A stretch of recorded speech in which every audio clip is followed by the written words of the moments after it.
मैं विधवा थी और मैं चाहती थी कि मेरा देवर मुझसे शादी कर ले, लेकिन मेरी सास ने मेरे देवर की शादी एक अंधी भिखारिन लड़की से तय कर दी।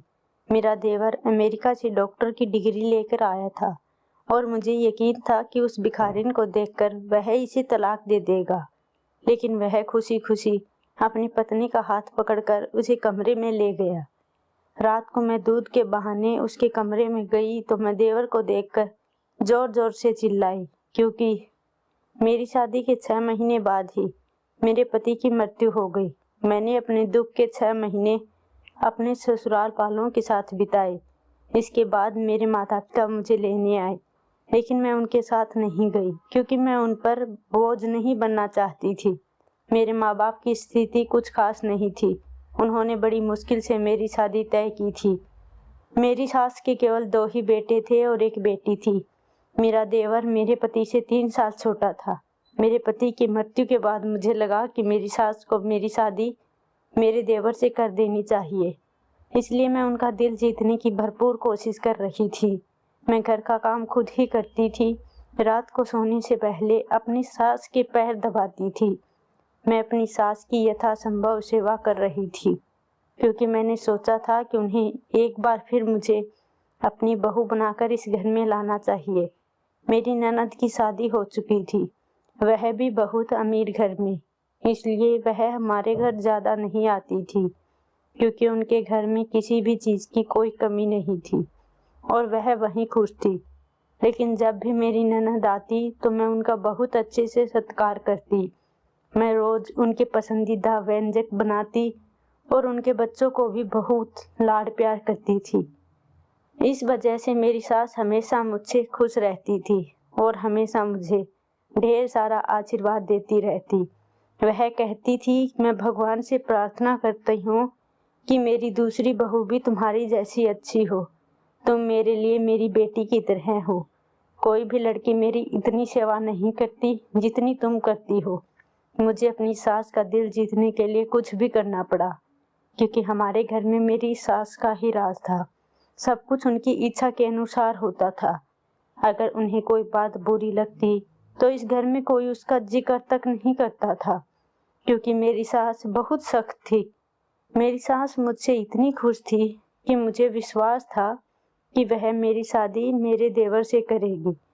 फिर मेरा देवर अमेरिका में पढ़ाई कर रहा था और उसे लौटने में 2 महीने का समय था, लेकिन मैं मन ही मन खुश थी। अब एक बार फिर यह घर मेरा होने वाला था और मैं इस घर की मालकिन बनने वाली थी, क्योंकि मैंने अपना पूरा जीवन गरीबी में बिताया था।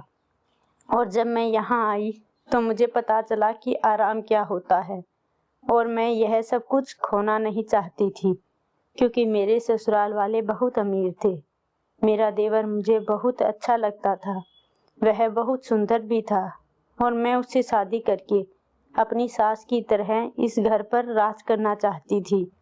यह बात मैं अच्छी तरह से जानती थी कि ऐसा तभी हो सकता है जब मेरा देवर मुझसे शादी करेगा, क्योंकि मेरी सास हमेशा मेरी बात सुनती है और हर काम में मेरी सलाह लेती थी।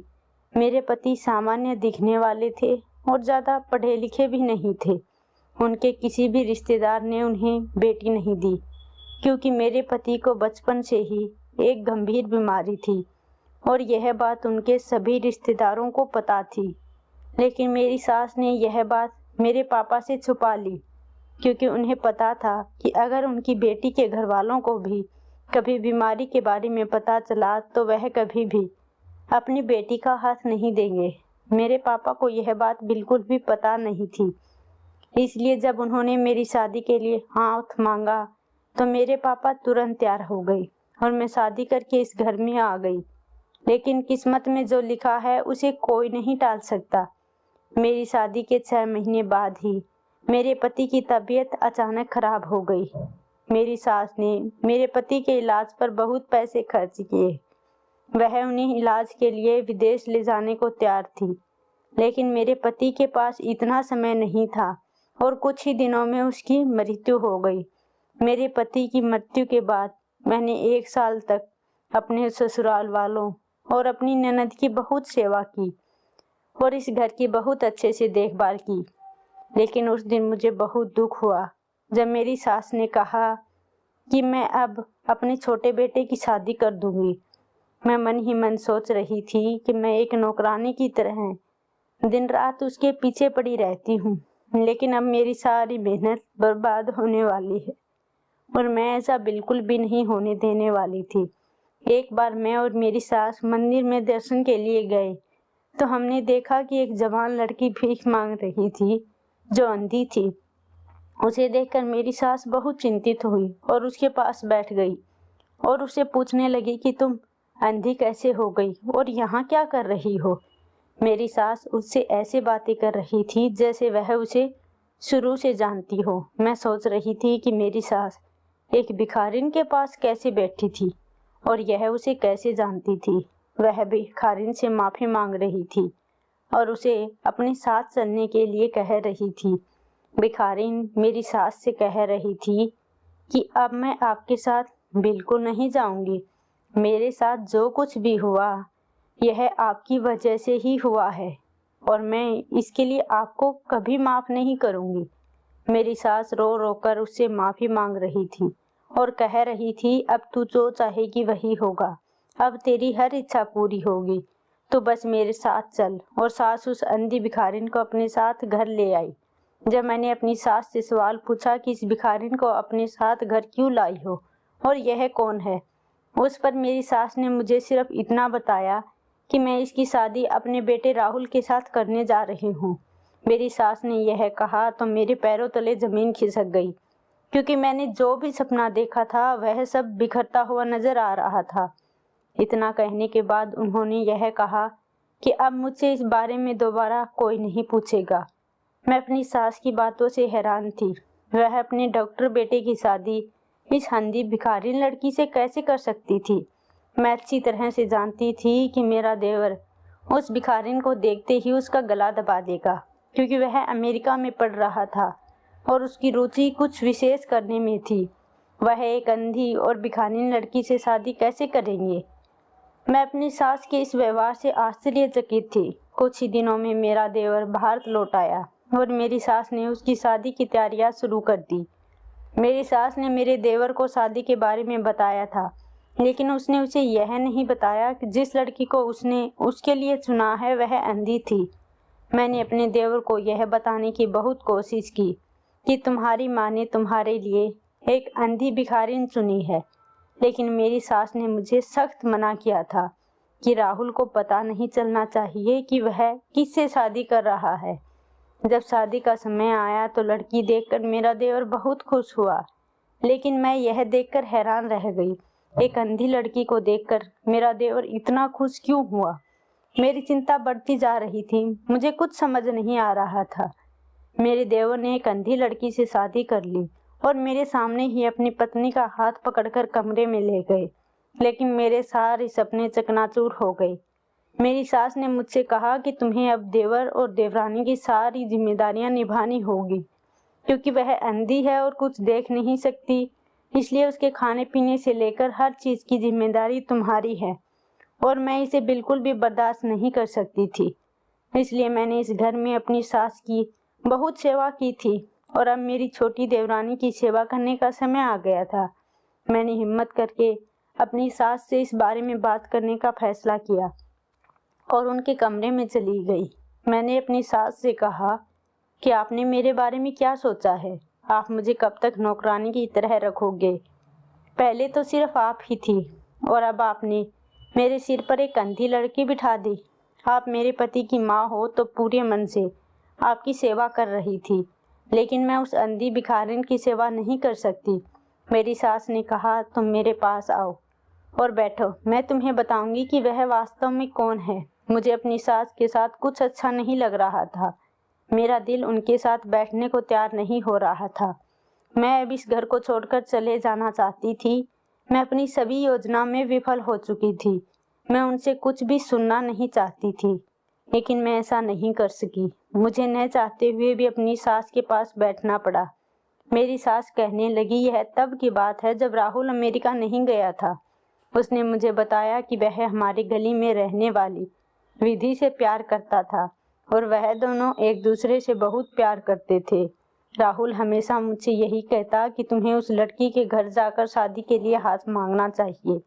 लेकिन मुझे राहुल की कहानी बिल्कुल पसंद नहीं आई, क्योंकि वे लोग बहुत गरीब थे और मैं चाहती थी कि राहुल की शादी किसी बहुत बड़े अमीर घर में हो। राहुल ने मुझे बहुत समझाया कि पैसे का इंसान की खुशी से कोई लेना देना नहीं है, लेकिन मुझे यह बात समझ नहीं आई। मैं लड़की के माता पिता के घर गई और उनसे कहा कि आप अपनी बेटी को समझाएं कि मेरी बेटे से दूर रहे, नहीं तो तुम्हारे साथ अच्छा नहीं होगा। मैं आप जैसे लोगों का चरित्र जानती हूँ। आपकी बेटी की नज़र मेरे बेटे के पैसों पर है, इसलिए आपकी बेटी ने मेरे बेटे को प्यार के जाल में फंसाया है। आप जैसा सोच रहे हैं मैं वैसा बिल्कुल नहीं होने दूंगी। लड़की की माँ रोते हुए मुझसे कह रही थी कि हमने बेटी से ऐसा कुछ नहीं किया। हम गरीब लोग हैं लेकिन इज्जतदार हैं। अगर आप यहाँ आकर ऐसे बोलेंगे तो समाज में हमारा नाम खराब होगा। प्लीज़ यहाँ से चला जाइए। विधि की माँ ने कहा था कि इसके बाद मैं विधि को कभी तुम्हारे बेटे से नहीं मिलने दूंगी। जब उनके घर में यह तमाशा होने के बाद हम लौट रहे थे तो उसके घर के बाद बहुत से लोग जमा हो गए। वहाँ सभी लोगों को इसके बारे में पता नहीं था। विधि की माँ की गर्दन शर्म से झुक गई। वह खूब रो रही थी। जब मैं आई तो राहुल ने बिल्कुल भी बात नहीं की। मैंने उसे डिनर पर बुलाया तो उसने उसके लिए भी मना कर दिया। वह विधि का किया हुआ अपमान बिल्कुल भी बर्दाश्त नहीं कर पाया।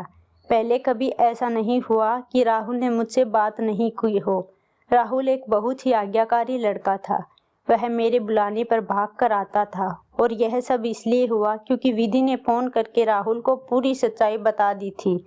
अगली सुबह जब राहुल घर से बाहर जा रहा था तो मैंने उससे पूछा कि कहाँ जा रहे हो, तो उसने कहा कि मैं विधि से मिलने उसके घर जा रहा हूँ। मैंने उसे रोकने की बहुत कोशिश की और कहा कि विधि को सिर्फ तुम्हारे पैसों की परवाह है और तुम दोनों की मैं कभी शादी नहीं करूँगी।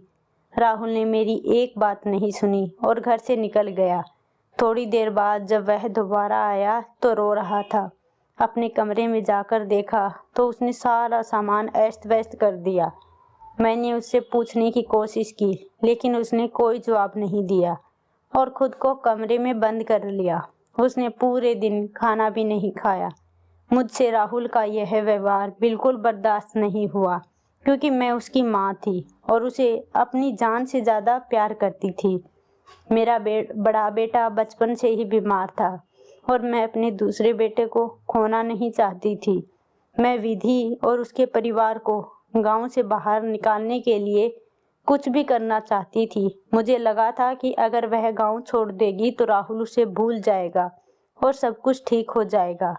फिर मैं विधि के माँ बाप के पास गई और उनसे कहा कि आप गांव छोड़कर चले जाइए। आपको जितने पैसे चाहिए मैं उतने पैसे दूंगी, बस विधि से कहे कि मेरे बेटे को छोड़ दे। तभी विधि कमरे से बाहर आई और बोली, चिंता मत करो, मैं तुम्हारे बेटे को दोबारा कभी नहीं देख पाऊंगी। आज भी वह मुझसे मिलने आया था और मैंने उसे वापस भेज दिया। मैंने सारे रिश्ते हमेशा के लिए ख़त्म कर लिए हैं और हम यह गांव छोड़कर भी चले जाएंगे। फिर जब मैं घर आई तो राहुल की तबीयत बहुत ख़राब थी और वह रो रहा था। मैंने सोचा कि कुछ दिनों में वह ठीक हो जाएगा, फिर विधि को भूल जाएगा, लेकिन कुछ नहीं हुआ। राहुल की तबीयत दिन ब दिन गिरती जा रही थी। उसने खाना पीना सब कुछ छोड़ दिया था। एक दिन वह बेहोश होकर गिर पड़ा और विधि का नाम ले रहा था। तब मुझे एहसास हुआ कि अगर मैं विधि की शादी राहुल से कर देती तो बेहतर होता। कम से कम मेरे बेटे की यह हालत तो नहीं होती।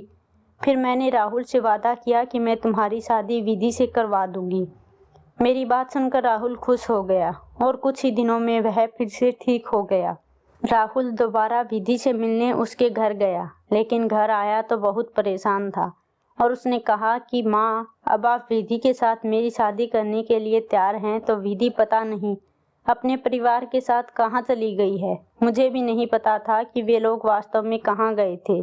उसके बाद लगभग 6 महीने तक राहुल ने विधि को खोजा, लेकिन वह कहीं नहीं मिली। राहुल को यकीन हो गया कि अब विधि उसे कभी दोबारा नहीं मिल पाएगी। राहुल ने फैसला कर लिया था कि वह विदेश चला जाएगा और कभी वापस नहीं आएगा। राहुल का फैसला सुनकर मैं परेशान हो गई और मुझे अपने व्यवहार पर पछतावा हो रहा था कि मैंने ऐसा क्यों किया। अगर मैंने राहुल की शादी विधि से कर दी होती तो कम से कम मेरा बेटा मेरी आंखों के सामने रहता और वह कभी यह देश छोड़कर नहीं जाता। मैंने राहुल को समझाने और रोकने की बहुत कोशिश की, लेकिन उसने मेरी बात नहीं मानी। उसने मुझसे कहा कि मैं विधि के बिना बिल्कुल भी नहीं रह सकता और यहाँ रहकर मुझे हमेशा विधि की याद आएगी और मेरा जीना बहुत मुश्किल हो जाएगा। उसके बाद राहुल अमेरिका चला गया और मैं विधि को ढूंढने लगी। मैंने भी विधि के सभी रिश्तेदारों से कह दिया था कि अगर विधि कहीं भी मिले तो मुझे बताना, लेकिन हैरानी की बात यह थी कि उन लोगों को भी पता नहीं था कि वे लोग कहाँ गए हैं। मैं रोज़ मंदिर जाती और भगवान से प्रार्थना करती कि विधि मुझे जल्द से जल्द मिल जाए ताकि मैं अपने बेटे की खुशियाँ वापस लौटा सकूं। भगवान ने मेरी प्रार्थना सुन ली और विधि हमें मंदिर के बाहर मिल गई। मैं बहुत खुश हुई और उसे अपने घर ले आई।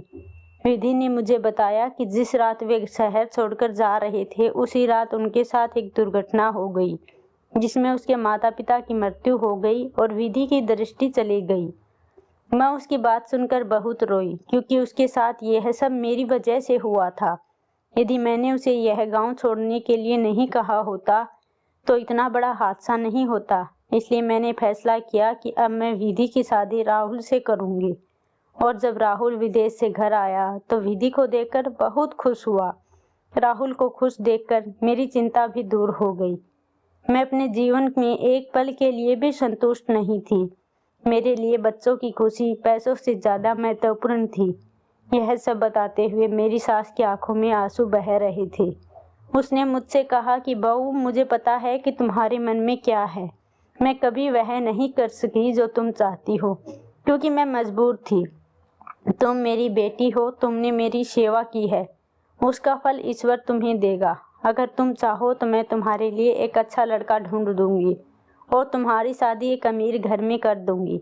लेकिन राहुल की खुशी केवल विधि थी, वह तुम्हारे साथ कभी खुश नहीं रह सकता। मैं अपनी संपत्ति को 2 हिस्सों में बांट दूंगी, एक हिस्सा तुम्हारा होगा और दूसरा राहुल का। और फिर भी यदि तुम्हें अपने जीवन के बारे में कोई निर्णय लेना हो तो मैं तुम्हारे साथ हूँ।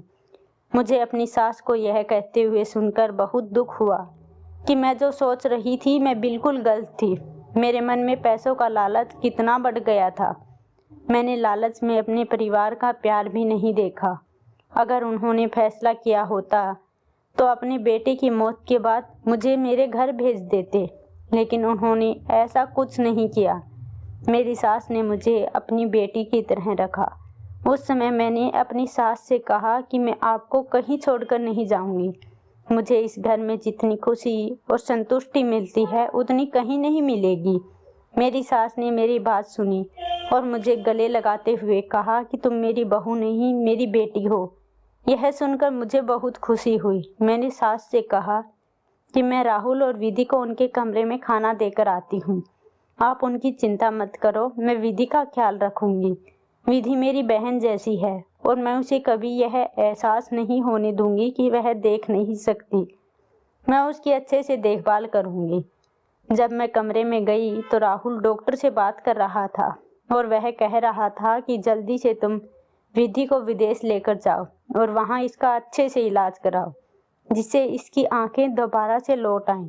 फिर कुछ ही दिनों में विधि की आंखों की रोशनी लौट आई और मेरी सास ने मेरे लिए भी एक अच्छा सा लड़का ढूंढकर मेरी शादी कर दी।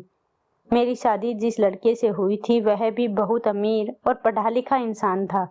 फिर मेरी जिंदगी भी खुशी खुशी गुजरने लगी।